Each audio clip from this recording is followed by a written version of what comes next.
Alcohol is meant to be spilled on those you despise. We don't need a dropout like you, so just go back where you came from.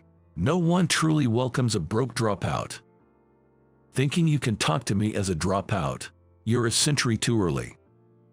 At my welcome party at the head office, the elite manager, called Kevin, said this to me, who had a low level of education.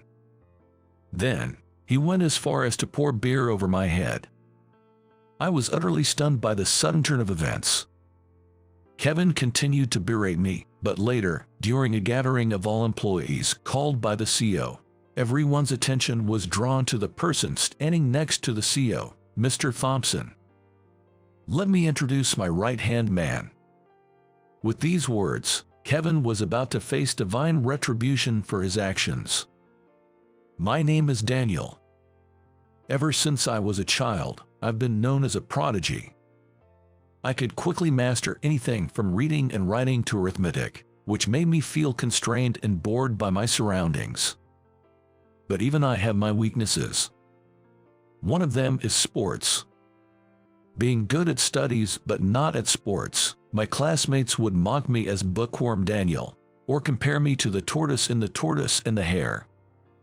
But it was a natural talent I was born with.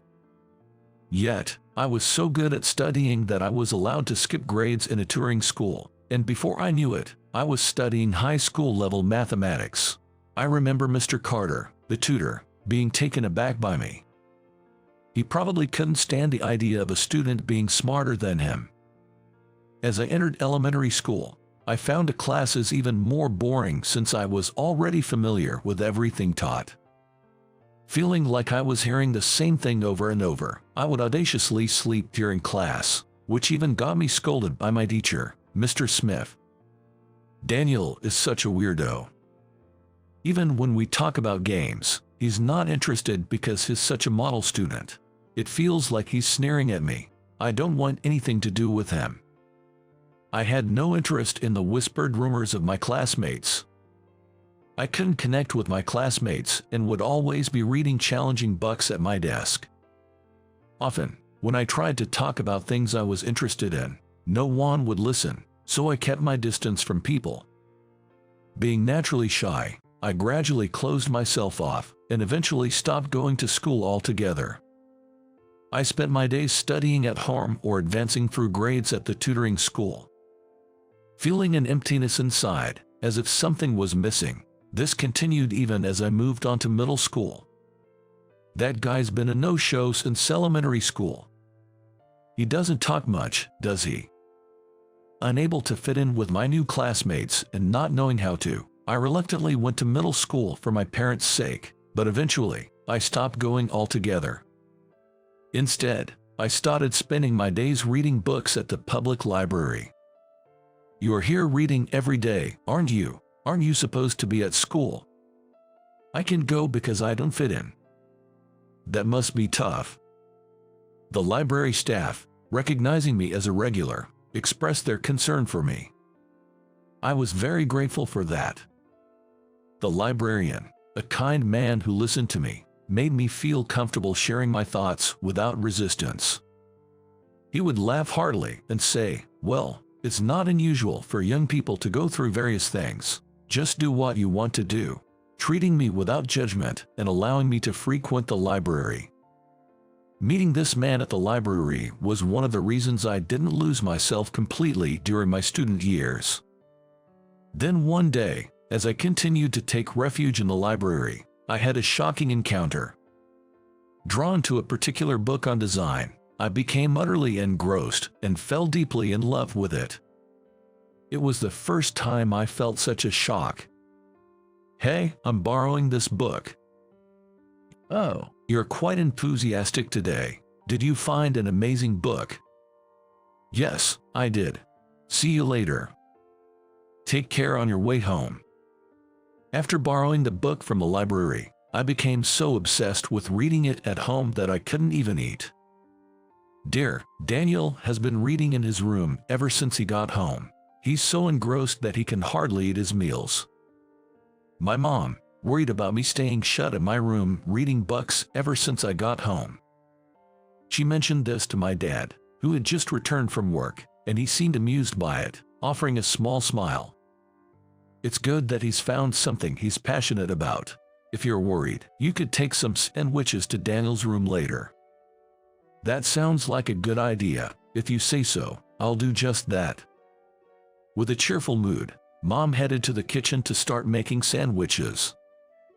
Despite all the worry I've caused them, my parents never blamed me and always watched over me, which I truly appreciate. With their support, I spent the 3 years of middle school mostly self-studying and dedicating myself to learning about design. At 15, encouraged by my parents, I took the Mensa test. Mensa is an organization for individuals with high IQs, requiring a score within the top 2% of the population for membership. The organization aims to provide a platform for intellectual exchange among its members. My parents thought that for Mensa, I might find friends with whom I could connect, so they encouraged me to take the test. And as expected, I passed on my first try. I was truly grateful to my parents for trying to find a place where I belonged. Among the events organized by Mensa members, such as gaming competitions, quiz contests, and barbecues, which were easy for middle schoolers to participate in, I gradually began to make friends with whom I could engage in conversation. It felt like my closed heart was beginning to open up once again. "My name's Alex. Nice to meet you." Among them, I hit it off with Alex, a man in his 20s, who treated me like a brother. "Why did you join Mensa?" "I couldn't fit in at school, so my parents suggested I try Mensa." "Then you should be grateful to your parents. Having you here makes things a lot more fun for me." Alex grinned and said that to me. I can't express how happy those words made me feel. Having no siblings of my own, I was thrilled to be treated this way, cherished like a younger brother, and it felt like I was learning about morals from him. Time passed, and after graduating from middle school, I started working at the design company I had always dreamed of. Having had a tough time in both elementary and middle school, nobody around me insisted that I go to high school. My parents said that if I ever wanted to attend high school, I could go to night school or take the GED to eventually go to college. I took advantage of that leniency, but I'm really grateful to be able to prioritize a job I love. Despite my struggles with school, I've always enjoyed being in an environment where everyone is dedicated and striving for excellence in design. I'm a bit lost with this part. Let me see. You see, Daniel, this is how you do it. I see. That was really helpful, thank you. Despite being shy and not used to approaching people, I became able to ask senior employees for advice to learn more about design. Feeling myself blending in with others so naturally, contrary to my past struggles with socializing, filled me with a sense of joy deep inside.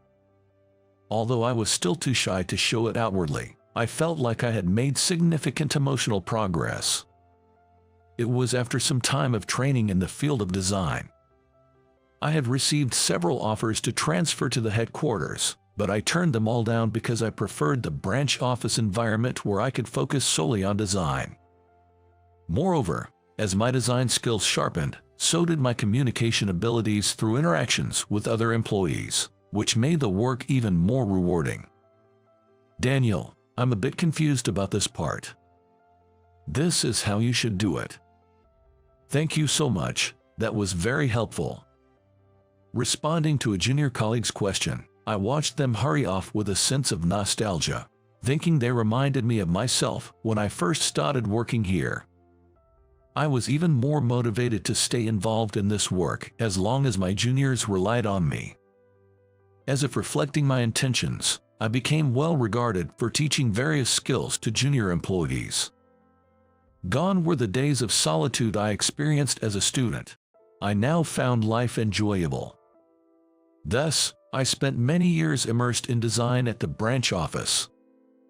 Then, in the spring when I turned 30, I could no longer refuse the transfer to the headquarters and decided to make the move. Thinking it was time to stop insisting on my own way, I took on this new challenge with a fresh mindset. My name is Daniel. I look forward to working with all of you. Known as a genius designer, I was welcomed by most at the headquarters, marking the beginning of a new chapter in my life. However, that was true for everyone except for one person. Hey, do this for me instead. Oh, yes. Kevin, the elite manager who graduated from a prestigious university and is known for his fast track to success, never even made eye contact with me. Right after I started working at the headquarters, Kevin brusquely handed me some documents and quickly left. The documents required completion by the next day, and it seemed Kevin had intentionally assigned this task to me. Despite being treated this way multiple times, I didn't mind much since I loved my job and considered it part of the work. However, I just couldn't bring myself to like Kevin's attitude. If this had happened during my school days, Kevin's harassment alone would have been enough to break me mentally. But now, stronger than before, I managed to shrug off Kevin's behavior and focus on my work at the headquarters. A few days later, a welcome party for me was organized by the other employees at a bar after work. Drinks were served, and we were about to toast. Welcome to the headquarters, Daniel. I've heard from the CEO about your positive attitude. We're truly glad to have someone like you on our team. Your experience from the branch office will surely be valuable here, so please give it your all. During the speech, the female employee who was organizing the party turned to me and said those words. Then, she directed her gaze to all the gathered employees and continued her speech. We surely have much to learn from Daniel as well. Let's join forces for the growth of our company. It's been a long speech, but here's to Daniel's future success. Cheers. Cheers. As the female organizer raised her glass for the toast, the other employees followed suit, each raising their glass in celebration. Do you have a type when it comes to girls, Daniel? Hey, that sounds like you're already attracted to him. Daniel, you might want to steer clear of her. Why not? And what does it have to do with you, Ryan? The conversation with my colleagues was lively and enjoyable. Perhaps because of the alcohol, everyone was more talkative than usual. Daniel, are you drinking okay, or are you strong with alcohol? Well, it seems I don't get drunk easily. Looks like we have a drinker here. Don't hold back. It's your welcome party, and have some more. Ryan cheerfully said as he expertly filled my glass with beer. Then, along with the other employees, I enjoyed the conversation, drinks, and meal with Ryan and the others. After engaging in conversations with my colleagues, I decided to try and close the gap with Kevin and approached him alone. Kevin was eating by himself at a corner table. Kevin, thank you for coming to my welcome party. Do you like beer? I can pour you some if you'd like, I said. Kevin, maintaining his usual demeanor, didn't even look at me and said, I don't drink alcohol. But wanting to build a rapport with Kevin, I persisted. Then, I'll take the alcohol away. I'd like to talk with you, if that's okay. He rebuffed me, saying, there's nothing I want to talk about with a dropout like you. But then, something Kevin said caught my attention. How did he know I was a high school dropout? I had never shared such information. Kevin, insistent on not speaking to me because of my educational background, seemed to have looked into my personal history. While I was disappointed by Kevin's unwillingness to talk, I was about to leave when something unexpected happened. Instead, this is what I do with alcohol, Kevin said. Then, picking up a glass filled with beer from nearby, he poured it over my head. Stunned by the sudden act, I couldn't process what had just happened. Looking at Kevin, he was smirking at me. It appeared he had intentionally poured the drink over me. Alcohol is meant to be poured on those you dislike. We don't need a high school dropout here, so just go back home. No one really welcomes a poor dropout like you. As the beer dripped onto the floor, I was dumbfounded by Kevin's words. Kevin seemed to think I was poor and couldn't afford high school. The other employees, married and drunk, were oblivious to our exchange. As Kevin continued to berate me, I became increasingly aware of his insults and almost shouted back. But I held back. Reacting that way would only ruin the welcome party that everyone had put so much effort into. Deciding to distance myself from Kevin, I silently slipped out of the welcome party and made my way home. Thinking I could just come up with some excuse if anyone asked, I left the bar. "Hey, isn't that Daniel?" I was startled by a familiar voice and turned to see CEO, whom I had met for Mensa and had kindly offered me a job at his company, standing outside the bar. Alex. Actually, the CEO was Alex, whom I met for Mensa. Alex pulled me into his company when I didn't want to go to high school, which is why I am here today. But I was just denied that by Kevin. Remembering what Kevin had just done, I felt downcast. Alex looked alarmed to see me drenched in alcohol. "Is that alcohol? What on earth are you doing pouring alcohol over yourself? What about your welcome party?" "The party is still going on inside. The alcohol, well, I had a little mishap, so I thought I'd go change my shirt. Haha." I inadvertently dodged the question and forced a grin. However, Alex gave me a long, doubtful look. Then he let out a huge sigh. "You're really bad at lying. Would you mind telling me what happened?" This time, he smiled kindly. Moved by his kindness that remained unchanged even after our relationship became that of a boss and an employee, I almost burst into tears. I explained everything to him, who then suggested I head home for the day. The next day, at the company meeting, Alex introduced me to all the employees, saying, "Let me introduce my right-hand man." After that, he explained that the reason he transferred me to the headquarters was to prepare me to take over as CEO.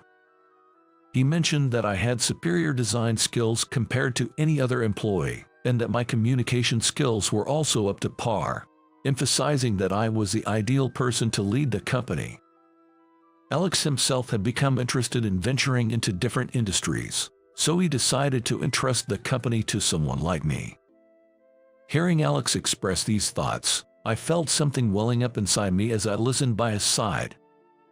"I want everyone to understand this. If anyone has any objections, please speak to me," he said. "I'm in favor." Without missing a beat, Ryan, who I had a deep conversation with at the bar yesterday, raised his hand to speak. Ryan continued speaking without hesitation. "My sister works at the branch office, and she told me how much help she received from Daniel. I had the chance to see firsthand what kind of person Daniel is at the drinking party yesterday. I have no objections." Ryan: Me too. He's been so proactive. It's hard to believe he just transferred here, and it's a bit hard to say, but Daniel was even taking on tasks from others without complaining. I would have complained if it were me, but I admired him for that. It's difficult to say who was making those tasks difficult for him," a female employee said, glancing subtly at someone. Everyone's gaze turned in unison to where she looked. At the focal point of all the gathered glances was Kevin.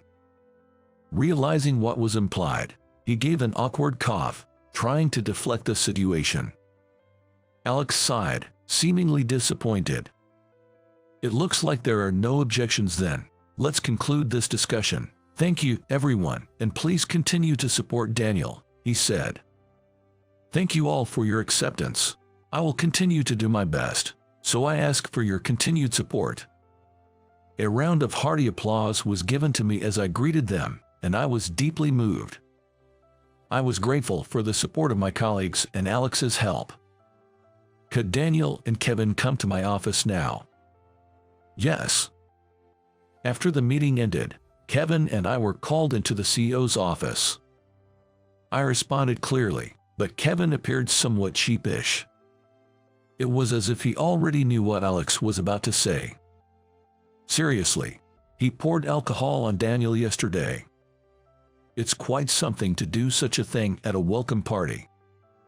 Didn't he know that Daniel was an acquaintance of Alex? I heard he made fun of Daniel for not attending high school, but to harass someone known to Alex like that. He probably didn't know. That's why he was able to harass him. He was prejudiced against us based on our education too, so he deserved it. He's definitely getting fired. As we moved to the CEO's office with Alex, I could hear the whispers of female employees looking at Kevin. Reacting to that, Kevin, sweating profusely, had already turned pale. I've heard about yesterday. You know what I'm talking about, don't you, Kevin? As soon as we arrived in the CEO's office, Alex, with a stern expression, broached the subject. Kevin, turning even paler than pale, immediately apologized, which surprised me with his sudden change of demeanor. Despite how he was with me, seeing Kevin act this way in front of Alex made me take a step back in surprise. I heard he was a dropout. Kevin stammered, trying to make an excuse, but his words were so jumbled it was hard to understand. He seemed like a completely different person from the usual Kevin. To see Kevin so subdued, I realized how intimidating Alex could be when angry. I had never seen him angry before, even though I knew him, so I was even more surprised. Kevin, I've heard that you've always judged people on their education. What does his not going to college have to do with his job performance? To entrust the company to a dropout. As a Harvard graduate, I could gather more talented individuals and lead the company better than he could. Kevin, having stopped apologizing, stood up as if revived, desperately making his case. He was watching him quietly, and I was speechless at Kevin's unexpected comeback. Moreover, it seems you've heard that I've been harassing him, but there's absolutely no truth to that. My actions were merely an attempt to guide someone who was resting on his laurels. It's preposterous for him to play the victim. So, how about making me the CEO instead of Daniel? Kevin, even at this juncture, insisted on being made CEO. But Ailes, looking at Kevin, let out a huge sigh. Would you still say the same after hearing this? Eh? Then, Alex took something out of his suit. It was a voice recorder. This was placed on an employee who talked to you at Daniel's welcome party the day before yesterday. I was the one who requested it. It was probably after I had left. After I coincidentally met him. At that time, he told me to leave it to him and sent me home. I realized that this must have been the reason. But I wondered what was recorded, and as I did, Kevin's demeanor rapidly worsened. He turned pale as if back to square one. Seeing Kevin's reaction, Alex smirked. From your reaction, it seems you know what you've said, Kevin. No, but that was. Before you make excuses, let's take a moment to reflect on what you've said. Saying this, he turned on the voice recorder and pressed a play button. The first thing that came through was the sound of employees chatting happily. Then, a conversation between Kevin and what seemed to be Ryan could be heard. Kevin, I can find Daniel anywhere, do you know? If it's him, he ran off after I threw alcohol at him. Talking to me is a decade too early for him. What, you threw alcohol at Daniel? Isn't that bad? It was self-defense. He kept trying to talk to me, so I did it. Despite him always dumping his work on me, he still came smiling, which annoyed me even more. Oh, and don't bother telling the CEO I harassed Daniel. No evidence will come out. I'll keep that in mind. The conversation, oblivious to being recorded, showed Kevin talking and Ryan hurriedly leaving. After playing the entire recording made by Ryan, Alex turned off the voice recorder. That's the entirety of what you said at the welcome party. If we get the surveillance footage from the bar, we'll also see you pouring alcohol on Daniel. I'd like to settle this amicably, Kevin, before going to the police. I'm sorry. Kevin, perhaps no longer feeling up to arguing under Alex's intimidating presence, apologized again, seemingly resigned. However, when he sharply reprimanded him with "You're apologizing to the wrong person," Kevin then turned to apologize to me. "I'm sorry, Daniel," he said. Although I wished he had simply apologized from the start without making excuses, I felt somewhat sorry for Kevin and chose not to say anything more. But what Kevin had done was unforgivable. "You claimed you could recruit more talented individuals than Daniel, but I disagree. Would truly talented individuals follow someone who judges others based on their educational background? Is it right for a superior to claim they're providing tough love while actually harassing others? I certainly don't think so. I would resign immediately from any company that harbors such individuals. Daniel has merely endured your harassment." "You're absolutely right. As the CEO, I must take immediate action if I become aware of such harassment. Don't expect to advance in this company if you judge people by their education." Alex spoke these final words with a stern voice to Kevin.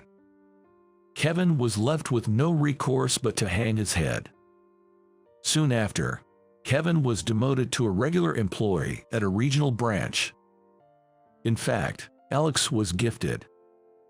Being gifted means having innate abilities significantly higher than those of one's peers in certain areas, such as academics, arts, creativity, or language skills. Alex excelled particularly in mathematics and, like me, struggled to fit in during his early years. Despite being smart, he was ostracized by his peers and found classes uninteresting. The design company we have now was actually founded by him during his college years.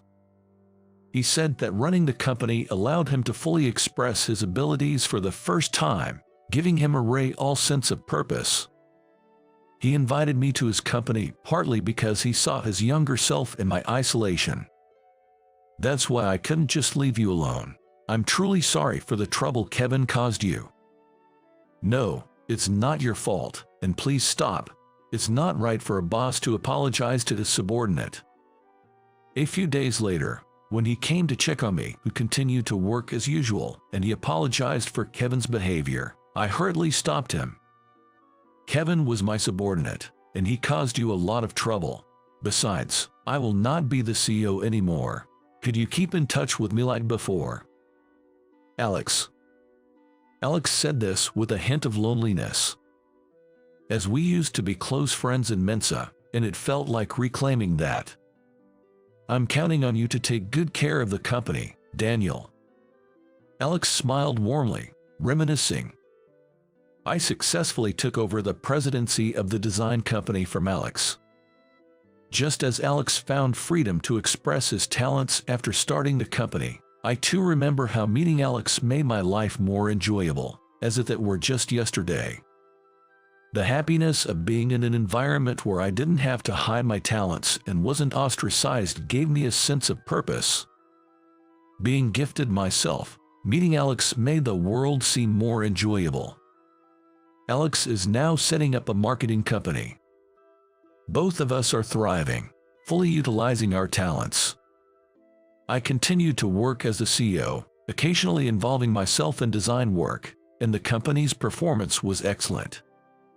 It was unimaginable in the past, but I now exchange business cards and network with various people at presidents' meetings. The employees also supported me. When Kevin was around, I was greatly indebted to everyone, so I felt even more grateful. And I am thankful not only to Alex, who brought a turning point to my introverted self, but also to Mensa. I occasionally host events for members, offering advice and networking opportunities to those who, like my younger self, face similar challenges. Having talent is great, but I strongly believe in the importance of also cultivating one's character.